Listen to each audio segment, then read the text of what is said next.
ما و شما یقین میدانیم که اگر جنایت صادر کنیم حتما ما را دستگیر میکنند از جانب کارمندان پلیس و حتما ما را به محبس میکشند.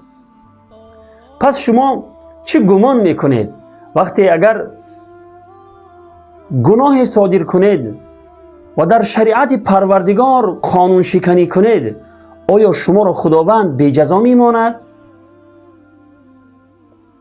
این همه بلا و مصیبت هایی که بر سر ما و شما می آید، آیا باری هم فکر کرده اید که سببگار آن در چیست؟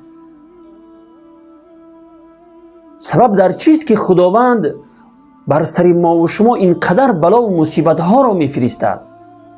آیا این را باری هم فکر کرده اید؟ البته سببگار آن نحوست گناهان خود ما و شماست. الله رب العالمین می فرماید: استعیذ بالله ما اصابکم من مصیبت فبما کسبت ایدیکم.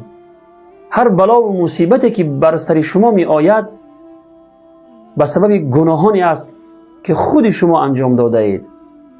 سبحان الله. برادر و خواهری که در ملک خداوند گناه میکنی و در شریعت پروردگار قانون شکنی میکنی، خوب به یاد داشته باش که هر گناهی که انجام میکنی یک پریشانی و یک مصیبت و سختی را بر سر خودت میآری. این را هرگز فراموش نکن. و السلام علیکم و رحمت الله و برکاته.